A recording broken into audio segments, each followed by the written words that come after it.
Aujourd'hui, embarquons pour un voyage fascinant à travers le temps et l'espace. Marco Polo, figure emblématique du XIIIe siècle, a marqué l'histoire par son périple extraordinaire à travers l'Asie.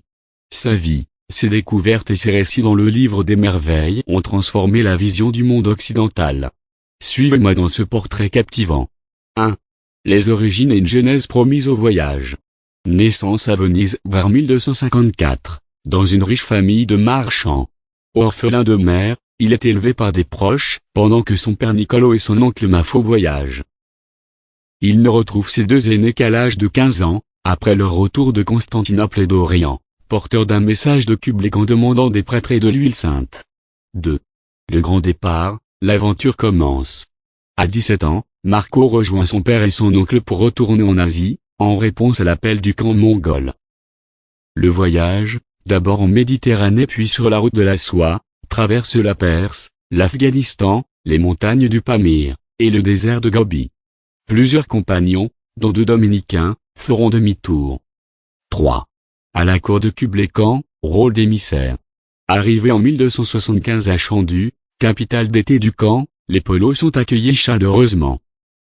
Marco, impressionné par les langues et cultures locales, devient émissaire du Khan, voyageant en Chine, Birmanie, Inde et Indonésie. Il détient des responsabilités importantes, comme la gouvernance d'une ville et l'inspection fiscale. 4. Le retour et la mise par écrit des récits. En 1292, Kublai autorise leur retour pour escorter une princesse mongole vers la Perse.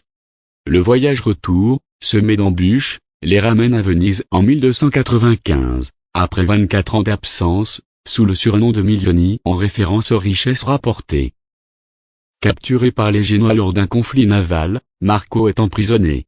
Là, avec Rustichello de Pise, il dicte le livre des merveilles, ou Il Milione, qui deviendra un succès intemporel.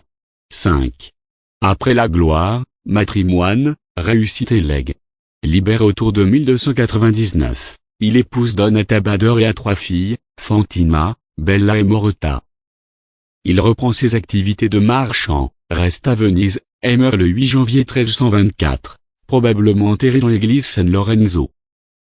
Sur son lit de mort, il déclare « Je n'ai pas raconté la moitié de ce que j'ai vu, affirmant la véracité de ces récits. » 6. Héritage et impact. Ces descriptions inédites de la Chine, monnaie papier, charbon, canal impérial, enrichissent la cartographie. Le livre inspirera Christophe Colomb, qui emportera une édition lors de ses voyages. Son œuvre est à l'origine d'une curiosité nouvelle pour les cultures extra-européennes, et d'une ère d'exploration vers l'Orient. Conclusion: Marco Polo incarne la soif de découverte et l'audace humaine. De Venise à la cour de Kublai Khan, son parcours est un témoignage vivant de curiosité, d'adaptabilité et de curiosité interculturelle. Le livre des merveilles ne se contente pas de rapporter des faits, il nourrit l'imaginaire collectif et ouvre une nouvelle voie, celle d'un monde interconnecté. Pour toute chaîne YouTube, c'est une histoire inspirante, la puissance d'un récit, un pont entre les cultures, et l'esprit d'un voyageur qui a changé la vision de l'Europe.